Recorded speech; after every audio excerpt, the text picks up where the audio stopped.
Hi everyone, my name is Karen. This is my channel RatherBeReading, and today I'm bringing to you my August 2016 wrap up.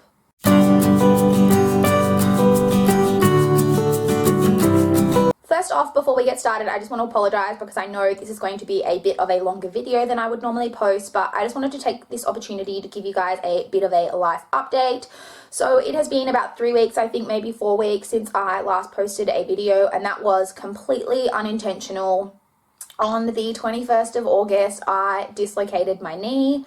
And when I say dislocated my knee, I don't just mean that my knee kind of like popped out and then popped back in. I mean that my kneecap was essentially on the other side of my leg from where you would normally like your kneecap to be. It was a pretty severe dislocation. Obviously, I wasn't very mobile after this kind of happened. I was on crutches for ages. Crutches suck. I hate crutches so much. They are so hard to get around on. It probably just goes to show like how like out of shape I am, that it was that difficult for me to get around on the crutches, but it was awful. I wasn't very mobile. Luckily, like, thank you so much to my mother, because she was having to drive me around because I couldn't drive.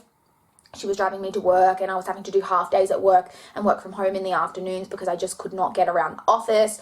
It was just a whole lot of a bigger deal than what I would have liked it to have been, but unfortunately these things happen.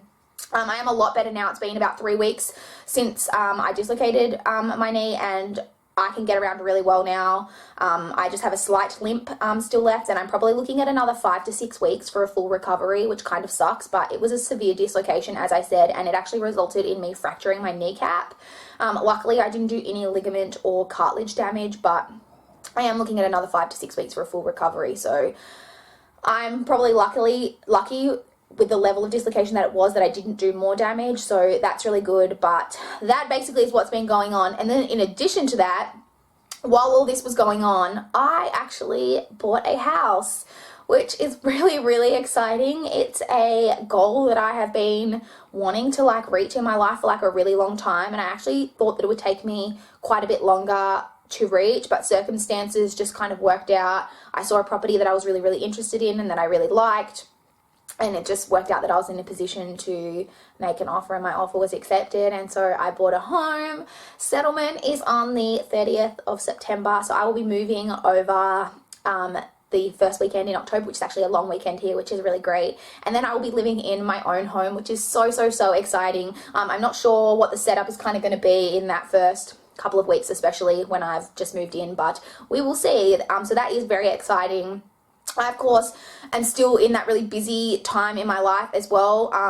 We're almost out of kind of the real busy stage in my life, but September and October are quite busy as well. It kind of ramps up, and then once we get past kind of the first part of October, my life will go back to being a lot more sane, so look forward to that. But I did want to take this opportunity. I need to leave the house in about an hour, I think, and I actually got up a lot earlier than I needed to do that, so that I would have time to film this video, because with my life being so crazy and with being injured, I haven't just been able to film. So I apologize, but you know, life happens. So let's just jump straight into the August wrap up now. We will start, as always, with the statistics. So I read 17 books in the month of August, which I am really, really happy with. Those 17 books were made up of 11 novels, 2 children's books, 1 novella, 2 graphic novels, and 1 manga, which was the first manga I've ever read, so that was really exciting. Of the 17 books, 12 were physical books, 2 were ebooks, 2 were audiobooks, and then there was 1 that I read like half in physical form and I listened to half on audiobook. Of the books, excluding the audiobooks, as always, 3 were books that I owned and 12 were from the library, so as always, totally sucking on that goal. I read a total of 4,906 pages in the month of August, which is really awesome, and that averages out to about 158 pages a day, which I'm really, really happy with. The longest book that I read was 875 pages, so yeah, and the shortest book that I read was 45 pages, which was the novella. The highest star rating I gave this month was a 5-star, and the lowest star rating I gave was a 1.5 star, so kind of a mixed month, and my average star rating worked out to be 3.6 stars, which is not as high as I would like it to be, obviously, but I did get a lot read this month, which is really great. So now let's just jump straight in, and I'm going to talk about the 17 books that I read as quickly as possible, so that hopefully this video isn't epically long. The first book I completed in the month of August was Danger in Rhyme by Emily Rodda. This is the 18th book in the Teen Power Inc. / Raven Hills mystery series. I didn't enjoy the resolution of the mystery as much in this one, but as always with this whole series, it was really enjoyable for me, and I gave this one 3.5 stars. The next book I completed was After You by Jojo Moyes. This is, of course, the sequel to Me Before You. This one I had really, really low expectations of going in because I just heard really mixed things about it. And I think because of that, I enjoyed it more than I expected to. I liked that everything wasn't just like clear cut from the ending of the first book, and that it really did take work for the characters. I didn't really enjoy the whole Lily storyline. I'm just really not a fan of that kind of trope, but I did really like the romance and I really liked the ending. And as I said, I enjoyed it a lot more than I expected, and I actually gave it 3.75 stars. The next book I completed was The Mysteries of Udolpho by Anne Radcliffe, and this is the 875-page book that I read, and I actually read about half of it in July, but this book was work. I think this is the longest that it's taken me to get through a book when I was actually actively reading it. I ended up having to return it to the library halfway through, and I listened to the second half on audiobook. This book was a slog. It was way, way too long. It was long-winded. The characters, the side characters all kind of bled together, and it became very confusing. I was actually excited in the story to get up to like the poems and songs that were kind of in it, because that meant that there were like 4 pages that I could just skip because I just was not going to read those, because after I'd read about 400 pages and I really, really wasn't enjoying it, I wanted to DNF it, but I was like, I can't DNF it because I've already read 400 pages. And so I pushed through, but it really was hard work. It's actually the first classic that I haven't enjoyed. And as I said, I think it was just that it was so long-winded. It did have I did enjoy the general like premise of the story, but I just didn't enjoy it overall.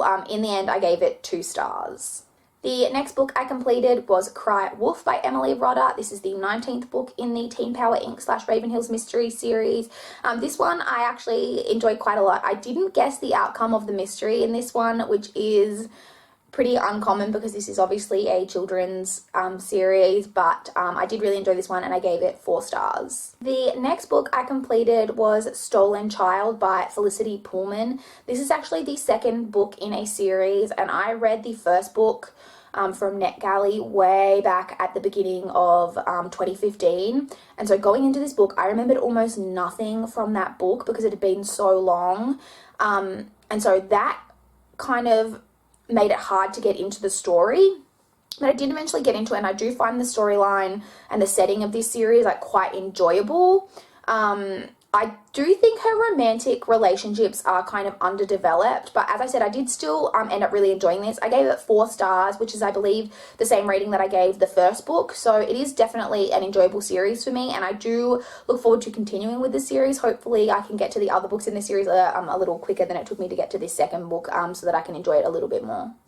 The next book I completed was Peril at End House by Agatha Christie. This is the 8th book in the Hercule Poirot series. And as always, this was just totally enjoyable. I really, really just love a good Agatha Christie mystery. I gave this one 4 stars, and there's not really much more to say about it. The next book I read is actually one that I listened to on audiobook, and that is Please Don't Tell by Elizabeth Adler. This is kind of a mystery, psychological thriller type story that follows, there's this woman, and she's like an older woman in maybe her mid-50s, and there's this massive storm going on, and there's a knock on her door, and there is this man there who is like bleeding from the head, and she's scared at first, thinking that he's like going to attack her, but it turns out that he has been in a car accident and he's like totaled his car near her property, and so she like shelters him from the storm, and there's kind of like a weird connection between them. Then following on from the storm, this man turns up in the emergency room where he meets one of her 2 nieces. And it turns out that he is actually on his way to help police because his fiance was the victim of a serial killer. So you have this whole kind of the main part of the storyline, which is trying to determine who this serial killer is. The story had like really good atmosphere, but I don't know if it was supposed to be, but the killer was like super obvious. Like super obvious. So that kind of took away from my enjoyment of it quite a lot, because they were just like, things would happen and I'd go, seriously, like, are we not supposed to know that it's like this person, because I totally know that it is this person, and it turned out to be that person. So as I said, the atmosphere was really good, but I just didn't enjoy it as much as I would have liked to. In the end, I gave it 3.25 stars. The next book I completed was Lost Light by Michael Connolly. This is the 9th book, I believe, in the Harry Bosch series. I just love Harry Bosch, and I love Michael Connolly's writing and these like crime stories. I just really enjoy them. I was really interested to see where we went in this book, in the general character arc, and I do really like the real character development and the character arc that we are getting for Harry Bosch. It's just really enjoyable to me. I enjoyed this one. In the end, I gave this one 3.75 stars. The next book I completed is one that I was really excited to finally read, and that is Red Queen by Victoria Aveyard. If you've been watching my channel, you know this has been on a few TBR videos, and I finally got around to reading it, which was really exciting. I'm happy to finally have checked this off. I actually really enjoyed this.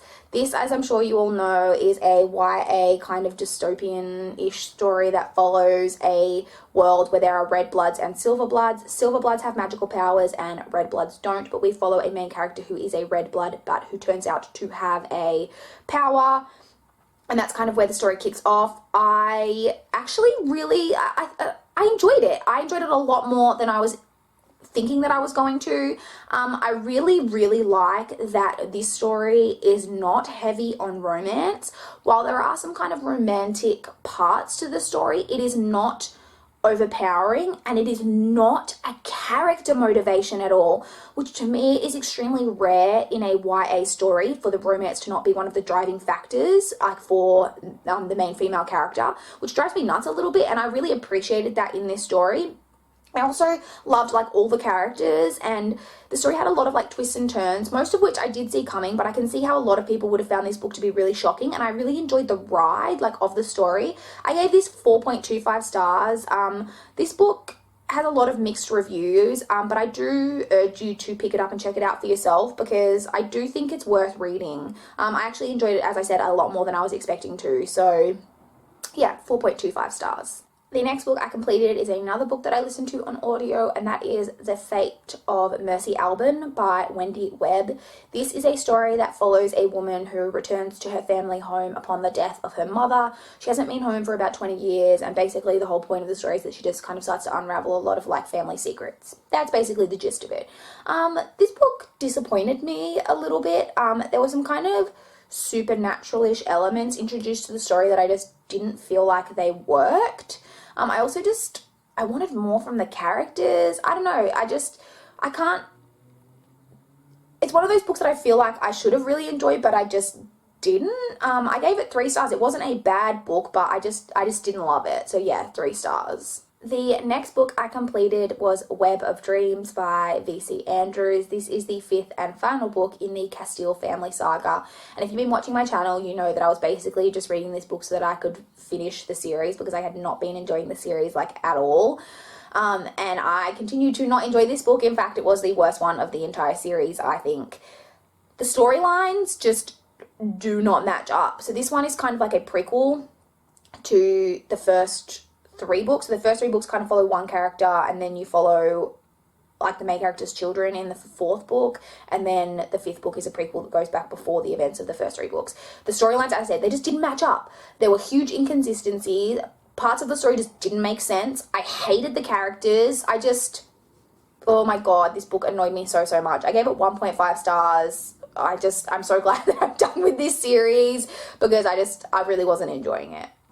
Next, however, we have a book that I totally adored, and that is Simon versus the Homo Sapiens Agenda by Becky Albertalli. I gave this book 5 stars. I'm sure you've all heard about this book. It follows a boy named Simon who is gay, but he is not out, and he is having an online relationship with a boy that he knows only by the name Blue, and another boy from his school discovers his emails with Blue and starts basically blackmailing him. And so that's the gist of the story. We don't know who Blue is. It's just, I loved this book. It was funny. It was heartwarming. It was just so cute.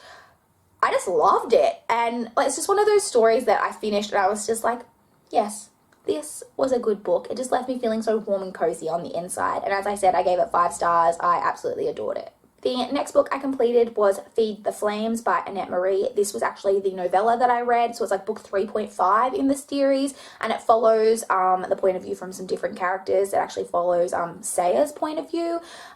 Sia, I'm not sure how you pronounce her name, but I actually really enjoyed getting to see more from her perspective, because we're not really sure of her motivations and stuff in the main story. So I really enjoyed getting to see more from her and understand her better as a character. I actually found this quite enjoyable. It was only like 45 pages, but I really enjoyed it and I gave it 4 stars. The next book I completed was Practical Magic by Alice Hoffman. This is the book that I picked up to complete the challenge of reading a book that you have seen the movie but you haven't read. Practical Magic is a movie that I absolutely adore and I've loved for a really long time, and I have to say it is one of the cases where I believe that the movie is better than the book. I just don't know, it's very different. It's one of those books that you read and you're not actually quite sure how they got to the point that they did with the movie, because they just kind of like plucked some things from the book, but it is very different. I don't even really know what to say about it. It was just a bit weird. It just didn't flow well for me. I don't know what to say. I don't know if it was just because I was comparing it to the movie. And as I said, it is a movie that I really, really adore. So I don't know if that was the problem. I don't know. Like I say, I gave it 3 stars. I really hoped I was going to love it, but I just really didn't. Next, I completed Lock and Key Volume 1, Welcome to Lovecraft by Joe Hill and Gabriel Rodriguez. This is the new graphic novel series that I wanted to pick up following me DNFing the Morning Glory series, and I absolutely adored this graphic novel. It was so much fun. It follows the premise of that there's this kind of group, there's a family, and the father of the family has recently kind of been murdered, and they are moving back to his family home, but there's all this kind of weird stuff going on with the house. There are these keys that open these weird doors, and it was just so enjoyable. It's definitely a mature graphic novel because there's a lot of kind of violent content in it, but I enjoyed it so much. I really liked the art. I really enjoyed the premise. It was just a lot of fun, and I gave it 4 stars. Next, I completed Death Note Black Edition Volume 1 by Sugumi Oba and Takeshi Obata. I'm sorry, I'm probably totally butchering that. This is the first manga that I have ever read, and I find manga to be super intimidating, which is totally stupid. I don't know what it is. The whole reading it backwards and from the opposite side of the page, it just really, really intimidated me. And so I'd never picked up any manga before, but I'd heard really good things about this and I just really wanted to check it out. And I'm so, so glad that I did, because I just really, really enjoyed it. This is a super dark story. It follows a teenage boy who discovers this kind of notebook that's called Death Note, and when you write down someone's name in it, that person dies.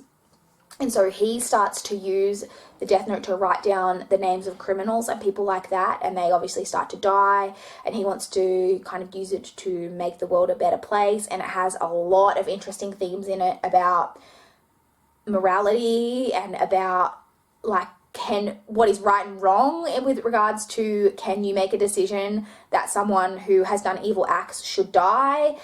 It was super interesting, and it is super intense, and it's only the first volume, and there are 5 more bind-up volumes to go, and I don't even know where the story can possibly go from here, because we're already, like I said, it's already super intense. I really, really enjoyed it. I gave it 4 stars, and I look forward to continuing. I just can't wait to read more because I really, really did love it.